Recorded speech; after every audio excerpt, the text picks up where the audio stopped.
जय महाकाली, महालक्ष्मी, महासरस्वती, माँ कामाख्या। जय भैरव बाबा।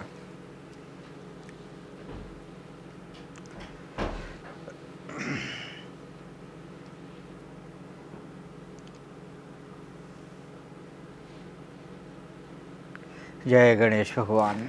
जय बजरंगबली। अतुलित बलधामम हेम शैलाम बदेहम धनुजन कृशानु ज्ञानी नामम ग्रहणम सकल गुण निधानम भारणाम धीशम रघुपति प्रिय भक्तम वात जातम नमामि श्यावर रामचंद्र की जय। उमापति महादेव की जय। पवन पुत्र हनुमान की जय। जय माँ कामाख्या। श्रीमद् देवी भागवत महापुराण प्रथम स्कंध का 5वां अध्याय की कथा हम लोग सुनेंगे। इसमें भगवती लक्ष्मी के शाप से विष्णु भगवान का मस्तक कट जाना, वेदों द्वारा स्तुति करने पर देवी का प्रसन्न होना, भगवान विष्णु के हयग्रीवा अवतार की कथा।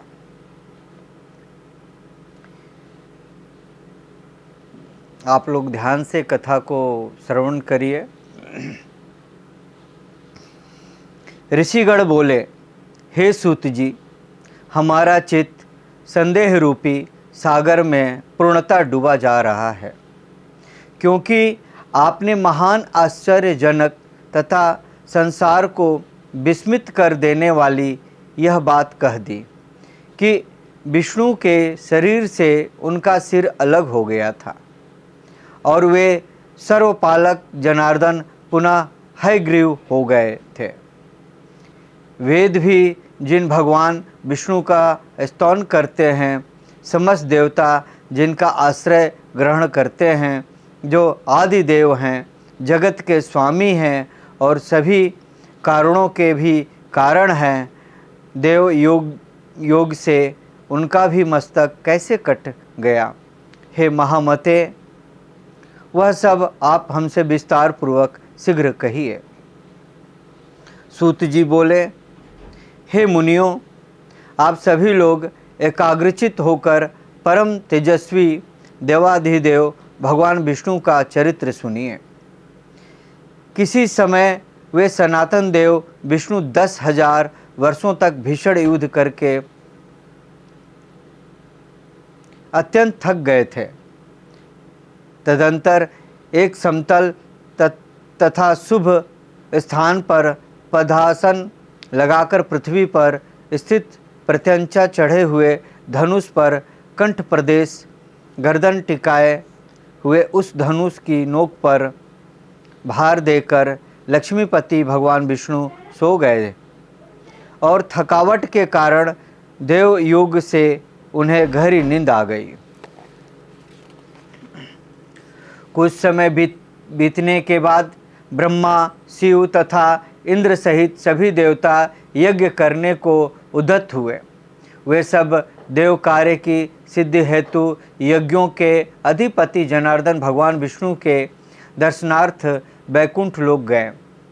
उस समय उन्हें वहां न देखकर वे देवतागण ज्ञान दृष्टि से देख करके वहाँ पहुँचे जहाँ भगवान विष्णु विराजमान थे। वहाँ उन्होंने सर्वव्यापी भगवान विष्णु को योग निद्रा के वशीभूत होकर अचेत पड़ा हुआ देखा। तब वे देवगण वहीं रुक गए। सभी देवताओं के वहाँ रुक जाने के बाद जगतपति विष्णु को निद्रा मगन देखकर ब्रह्मा, रुद्र आदि प्रमुख देवता अत्यंत चिंतित हुए। तदंतर इंद्र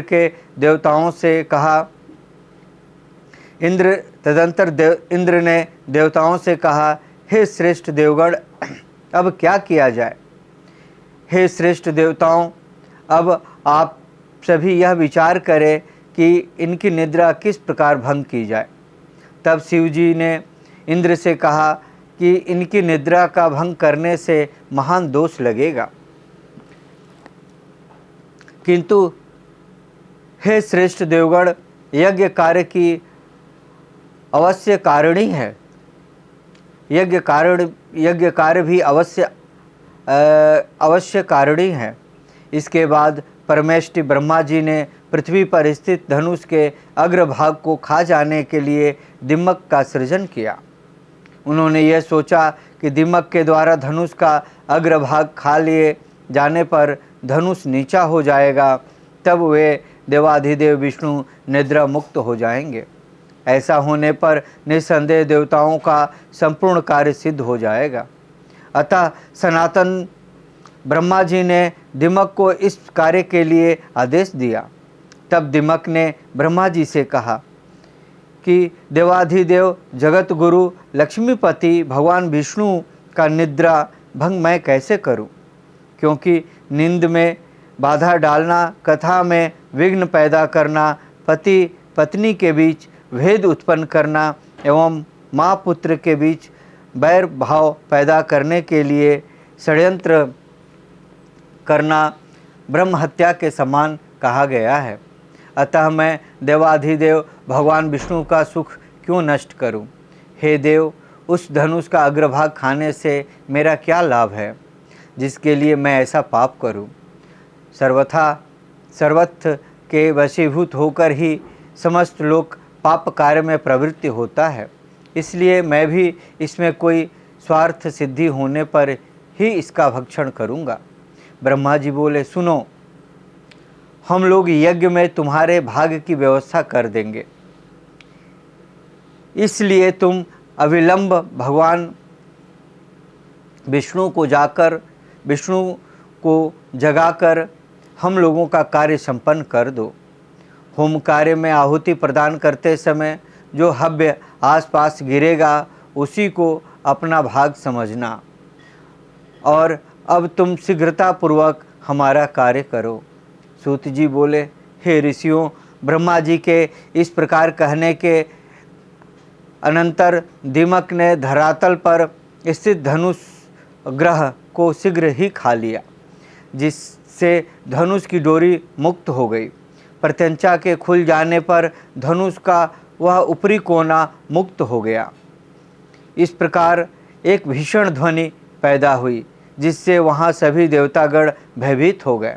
ब्रह्मांड क्षुब्ध हो उठा, पृथ्वी में कंपन होने लगा, सभी समुद्र उद अग्नि हो गए, जलचर जंतु व्याकुल हो उठे, प्रचंड हवाएं प्रभावित होने लगी, पर्वत प्रकंपित हो उठे, किसी दारुण आपदा के सूचक उल्कापात आदि महान उपद्रव होने लगे, सूर्य तिरोहित हो गए तथा सभी दिशाएं अत्यंत भयावह हो गया।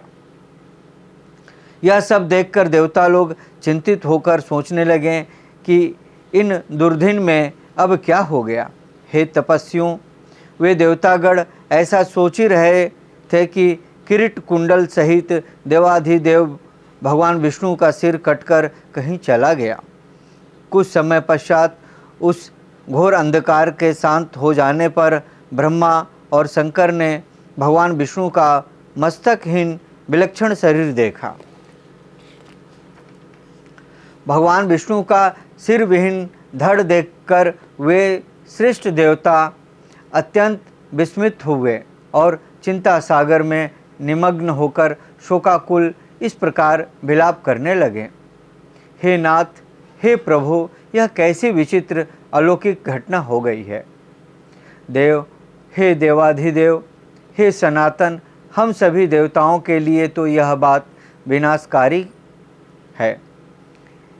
यह किस देवता की माया है जिसके द्वारा आपके सिर का हरण कर लिया गया है? आप तो सर्वदा अच्छेद, अभेद और अदाहत हैं। हे विभो, इस प्रकार आपके चले जाने पर हम देवता तो मृत्यु को प्राप्त हो जाएंगे। हम लोगों के प्रति आपका कैसा स्नेह था। हम लोग सर्वथा के कारण ही रुदन कर रहे हैं।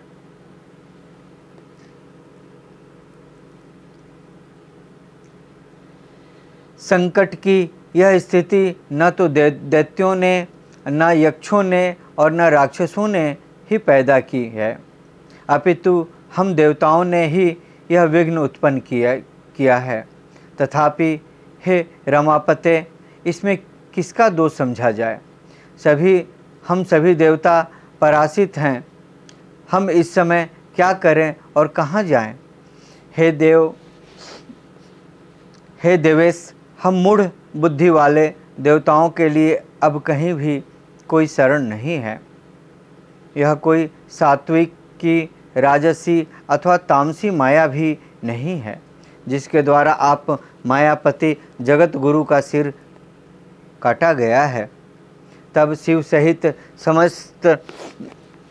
समस्त देवताओं को करुणा क्रंद करते हुए देखकर वेद वेताओं में श्रेष्ठ देवगुरु बृहस्पति उन्हें संतावना देते हुए कहा, हे महाभगो, अब इस प्रकार क्रंद से क्या लाभ है? इस समय तो विवेक का आश्रय लेकर कोई उपाय करना चाहिए। हे देवेंद्र, भाग्य एवं पुरुषार्थ दोनों ही समान श्रेणी के हैं, फिर भी उपाय करना ही चाहिए और वह देव योग से ही सफल होता है। इंद्र बोले, अनर्थकारी पुरुषार्थ को धिक्कार है। मैं तो देव को श्रेष्ठतर मानता हूँ, क्योंकि हम देवताओं को देखते देखते विष्णु का सिर कट गया।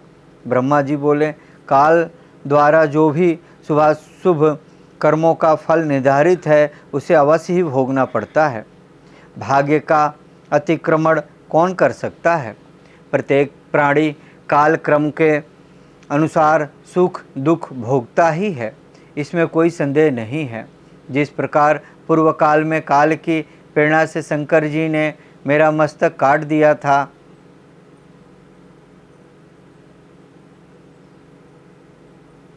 उसी प्रकार साप के कारण शिव जी का लिंग कटकर गिर गया था और उसी प्रकार आज विष्णु का सिर कटकर लवण सागर में जा गिरा है। देव योग से ही इंद्र को भी सहस्त्र भंगों की प्राप्ति हुई। उन्हें दुख भोगना पड़ा। वे स्वर्ग से संच्युत हो गए थे और मानसरोवर के कमल में रहने लगे। इस संसार में जब इन महाभग देवताओं को भी दुख का भोग करने के लिए विवश होना पड़ा, तो फिर दुख भोगने से भला कौन वंचित रह सकता है? अतएव आप लोग शोक का परित्याग कर दें और उन महामाया विद्या रूपा सनातनी ब्रह्म विद्या तथा जगत को धारण करने वाली देवी का ध्यान कीजिए, जिनके द्वारा यह चराचर संपूर्ण त्रिलोक व्याप्त है। वे निर्गुणा परा प्रकृति हम लोगों का समस्त कार्य सिद्ध कर देंगी। सूत जी बोले, हे मुनियों, देवताओं से इस प्रकार कहकर ब्रह्मा जी ने कार्य की सिद्धि की कामना से अपने सम्मुख सशरीर विद्यमान वेदों को आदेश दिया। ब्रह्मा जी बोले, आप लोग समस्त कार्यों को सिद्ध करने वाली परा अम्बा ब्रह्म विद्या सनातनी तथा निगूढ़ अंगों वाली महामाया का स्तवन कीजिए। उनका यह वचन सुनकर समस्त सुंदर अंगों वाले वेद जगत की आधार स्वरूपा तथा ज्ञान गम्य उन महामाया की स्तुति करने लगे। वेदों ने कहा, हे देवी, हे महामय, हे विश्वोत्पत्ति कारिणी, हे शिवे, हे निर्गुणे, हे सर्वभूतेशी, हे शिव कामार्थ प्रदायिनी माता, आपको नमस्कार है। आप सभी प्राणियों को आश्रय देने के लिए पृथ्वी स्वरूपा हैं तथा प्राणधारियों की प्राण भी हैं। बुद्धि, श्री, कांति, क्षमा, शांति, श्रद्धा, मेघा, धृति एवं स्मृति सब कुछ आप ही हैं। ओमकार के अर्धमात्रा के रूप में आप ही विराजमान हैं। आप गायत्री, भू, भुवः, स्वः आदि व्याहृति, जया, विजया, धाति, लजा, कृति, स्पृहा एवं दया सभी कुछ हैं। हे अम्बे, आप तीनों लोकों के रचना तंत्र में दक्ष करुणा रस से युक्त सभी प्राणियों की माँ विद्या कल्याणी सभी प्राणियों की हित साधिका सर्वश्रेष्ठ बग बीज मंत्र में वास करने में निपुण तथा संसार का क्लेश दूर करने वाली हैं। आपकी हम स्तुति करते हैं। ब्रह्मा, शंकर, विष्णु, इंद्र, सरस्वती, अग्नि, सूर्य तथा सभी भुवनों के स्वामी आपके द्वारा ही निर्मित किए गए हैं, अतः उनकी अपनी कोई विशेषता नहीं है। आप ही सभी चराचर जगत की माता हैं। हे जननी, आप सब जगत की रचना की कामना करती हैं, तब आप सर्वप्रथम ब्रह्मा, विष्णु, महेश इन प्रमुख देवों का सृजन करती हैं। उन्हीं के माध्यम से एकमात्र आप ही जगत का सृजन, पालन एवं संहार कार्य पूर्ण कराती हैं। हे देवी, आप में संसार का लेस मात्र भी नहीं रहता। हे देवी, संपूर्ण संसार में ऐसा कोई भी निपुण प्राणी नहीं है जो आपके रूप को जान सके, और न तो ऐसा कोई योग्य मनुष्य है जो आपके नामों की संख्या की गणना करने में समर्थ हो। जो थोड़े से जल का संतरण करने में असमर्थ हो, वह बुद्धि संपन्न मनुष्य भला महासागर को पार करने में कुशल कैसे होगा। हे भगवती, आपके अंतहीन वैभव को जान सकने में देवताओं में कोई भी समर्थ नहीं है। एकमात्र आप समस्त विश्व की माता हैं। आप के अकेले ही इस संपूर्ण मिथ्या जगत की रचना कैसे करती हैं। हे देवी, एकमात्र वेद वाक्य ही आपके इस सृष्टि कार्य की प्रमाणिकता सिद्ध करते हैं। हे भगवती, समग्र जगत की परम कारण स्वरूपा होती हुई भी आप इच्छा रहित हैं। अहो, आपका अद्भुत चरित्र हमारे मन को विस्मित कर देता है। समस्त वेदों से भी अयोग्य आपके गुणों एवं प्रभावों का वर्णन हम लोग भला किस प्रकार कर सकते हैं, क्योंकि स्वयं आप ही अपने परम तत्व को नहीं जानते। हे जननी, क्या आप भगवान विष्णु के शिरोच्छेदन की घटना नहीं जानती हैं। हे शिवे, अथवा क्या आप यह जानकर भी आप मधुजित विष्णु की शक्ति की परीक्षा करना चाहती हैं। हे माता, अथवा क्या यह विष्णु के महान पाप समूह का फल है। किंतु आपके चरण कमलों का भजन करने में निपुण प्राणी से तो पाप हो ही नहीं सकता है। हे माता, आप इस देव समूह की भारी अपेक्षा क्यों कर रही हैं। भगवान विष्णु के मस्तक कटने की घटना हमारे लिए अत्यंत आश्चर्यजनक तथा महान कष्टदायक बात है। हे माता, आप जनन रूपी दुख का नाश करने में कुशल हैं। अब हम यह नहीं जान पा रहे हैं कि विष्णु के सिर संयोजन में विलंब क्यों हो रहा है। हे देवी, सभी देवताओं के देवत्व अभिमान रूपी दोष को आपने मन में समझकर आपने ही ऐसा किया है, अथवा देवजन्य दुष्कृत को विष्णु में स्थापित किया है, अथवा विष्णु को संग्राम विजय करने का अहंकार हो गया था, जिसे अतिशीघ्र दूर करने के लिए आपने यह लीला रची है। हे माता, हम आपके मनोभावों को समझने में पूर्णतः असमर्थ हैं। हे भगवती, अथवा युद्ध में पराभूत किए गए दैत्यों ने किसी मनोहर तीर्थ में घोर तपस्या करके आपसे वरदान प्राप्त कर लिया है, जो विष्णु के सिर कटने का कारण बना। हे भवानी, अथवा विष्णु को सिर विहीन रूप में देखने के लिए आप इस समय कोई विनोद कर रही हैं। हे आध्य, आप सिंधु सुता लक्ष्मी पर किसी कारण से आक्रोशित हो तो नहीं हैं। आप उन्हें स्वामी विहीन किस लिए देखना चाह रही हैं। आप अपने ही अंश से प्रादुर्भूत लक्ष्मी का अपराध क्षमा करें और भगवान विष्णु को जीवन दान देकर रमा को प्रसन्न कर दें। जगत के समस्त कार्यों को संपादित करने में प्रमुख का वाले अतिशय प्रभावशाली ये देवता आपको निरंतर नमस्कार करते हैं। हे देवी, सर्वलोकाधिपति विष्णु को जीवित करके आप देवताओं को शोक सागर से पार कीजिए। हे अम्बे, भगवान विष्णु का सिर छिन्न होकर कहाँ चला गया है, यह हम नहीं जानते हैं और इस समय इन्हें जीवित करने के लिए अन्य कोई युक्ति भी नहीं सूझ रही है। हे देवी, मृत प्राणी को जीवित करने में जिस प्रकार अमृत समर्थ है, उसी प्रकार समग्र संसार की आप जीवनदात्री हैं। सूत जी बोले, हे मुनियों, इस प्रकार समागम निपुण सांग वेदों द्वारा स्तुति किए जाने पर गुणातीत महेश्वरी परा महामाया भगवती प्रसन्न हो गई। उसी समय देवताओं को सुख प्रदान करने वाले शब्दों से युक्त और भक्तजनों को आनंदित करने वाली आकाश स्थित असरीड़ी शुभ वाणी में उनसे कहा, हे देवताओं, आप लोग किसी प्रकार की चिंता न करें और स्वस्थचित्त रहें। हे अमरगण, इन वेदों के भावपूर्ण स्तवन से मैं परम प्रसन्न हो गई हूँ, इसमें लेस मात्र भी संदेह नहीं है।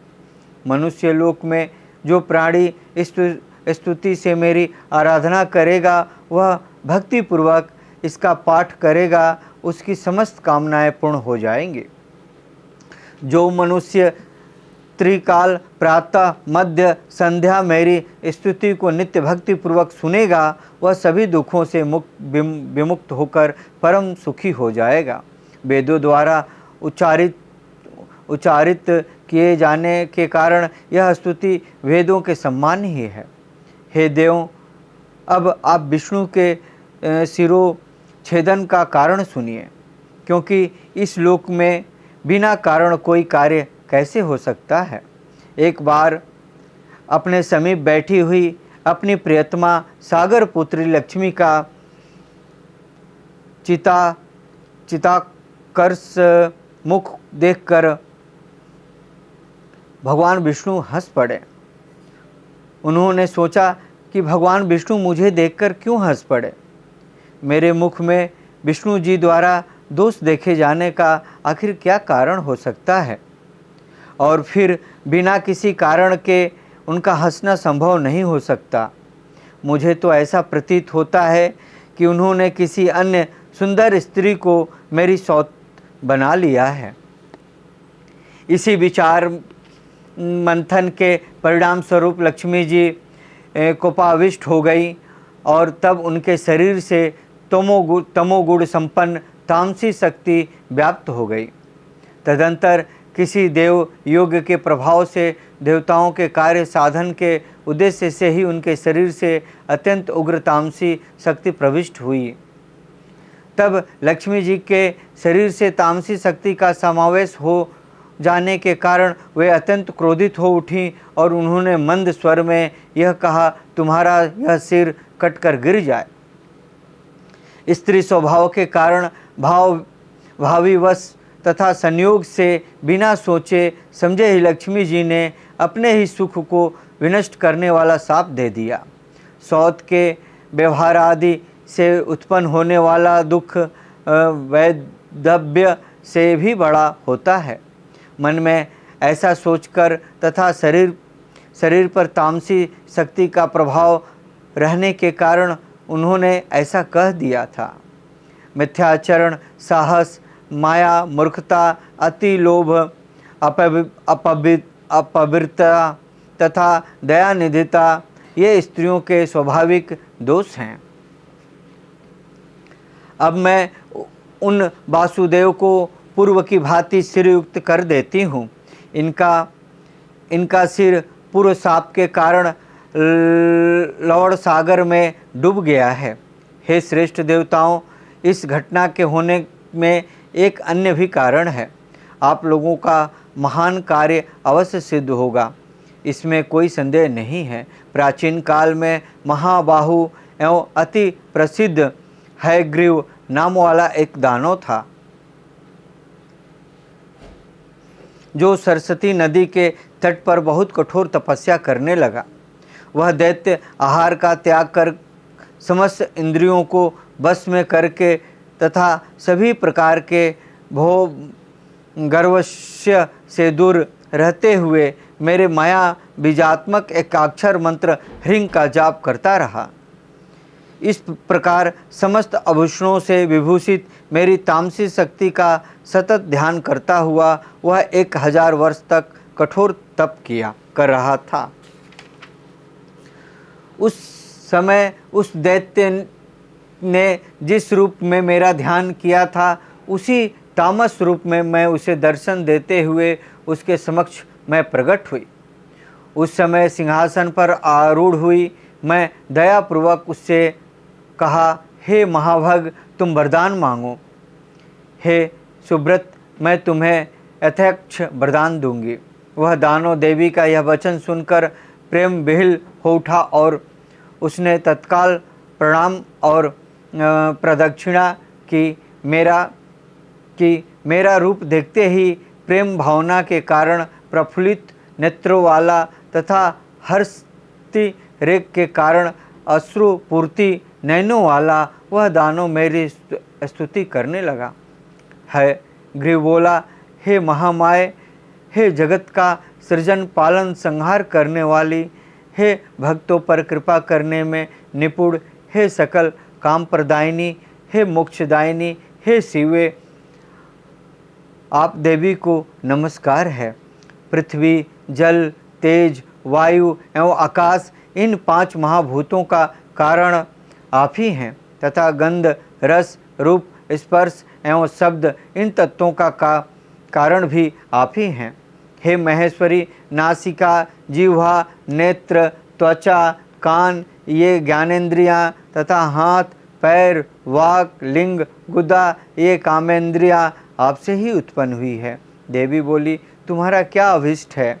जो कुछ भी तुम्हारा अभिलाषित वर हो, मांग लो, मैं उसे अवश्य पूर्ण करूंगी, क्योंकि मैं तुम्हारी अनन्य भक्ति तथा अद्भुत तपस्या से अतिशय प्रसन्न हूँ। हयग्रीव बोला, हे माता, आप मुझे वैसा वरदान दें जिससे मेरी मृत्यु कभी न हो और देव दानों द्वारा अपराजय रहता हुआ मैं सदा के लिए अमर योगी हो जाऊं। देवी बोली, जन्म लेने वाले की मृत्यु निश्चित है और मरने वाले का जन्म भी निश्चित है। लोकों में स्थापित इस प्रकार की मर्यादा का उल्लंघन कैसे संभव है? अतएव हे दानव श्रेष्ठ, मृत्यु को असंभावी जानकर अपने मन में सम्यक विचार करके तुम अनन्य इच्छाएं वर मांग लो। हयग्रीव बोला, हे जगदम्बे, मेरी मृत्यु हयग्रीव से ही हो, किसी अन्य से नहीं। मेरी ऐसी मनोवांछित कामना को आप पूर्ण करें।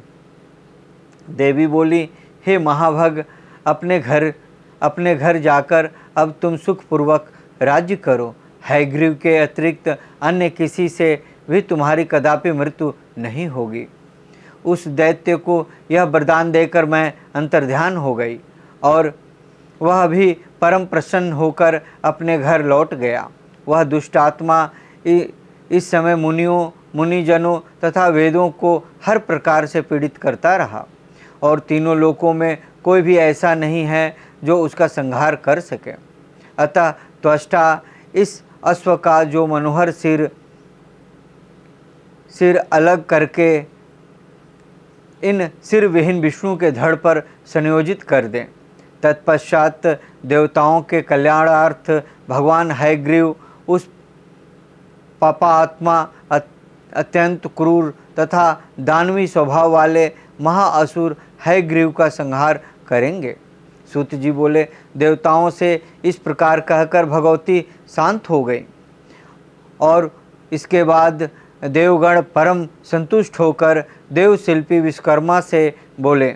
देवताओं ने कहा, आप विष्णु के धड़ पर घोड़े का सिर जोड़कर देवताओं का कार्य कीजिए। हे भगवान हयग्रीव की ही दानव श्रेष्ठ दैत्य का वध करेंगे। सूत जी बोले, देवताओं का यह वचन सुनकर विश्वकर्मा ने अति शीघ्रतापूर्वक अपने खंडक से देवताओं के सामने ही घोड़े का सिर काटा। तत्पश्चात उन्होंने घोड़े का वह सिर अविलंब विष्णु भगवान के शरीर में संयोजित कर दिया और इस प्रकार महामाया भगवती की कृपा से वे भगवान विष्णु हयग्रीव हो गए। कुछ समय बाद उन भगवान हयग्रीव ने अहंकार के मद में चूर उस देव शत्रु दानों का युद्ध में अपने तेज से वध कर दिया। इस संसार में जो प्राणी इस पवित्र कथा का श्रवण करते हैं वे समस्त पापों से मुक्त हो जाते हैं, इसमें लेश मात्र भी संदेह नहीं है। महामाया भगवती का चरित्र अति पावन है तथा पापों का नाश कर देता है। इस चरित्र का पाठ तथा श्रवण करने वाले प्राणियों को सभी प्रकार की संपदाएं अनायास ही प्राप्त हो जाती है। इस प्रकार श्रीमद्देवी भागवत महापुराण प्रथम स्कंध में हयग्रीव अवतार कथा पंचम अध्याय ओम ततस्तम। अब हम लोग आगे इसके बाद सुनेंगे श्रीमद्देवी भागवत महापुराण प्रथम स्कंद का 6वां अध्याय। शेष साई भगवान विष्णु के कर्णमल से मधु कैटभ की उत्पत्ति तथा उन दोनों का ब्रह्मा जी से युद्ध के लिए तत्पर होना। अब हम लोग ये कथा सुनेंगे। जय महाकाली, जय महालक्ष्मी, जय महासरस्वती, जय माँ कामाख्या।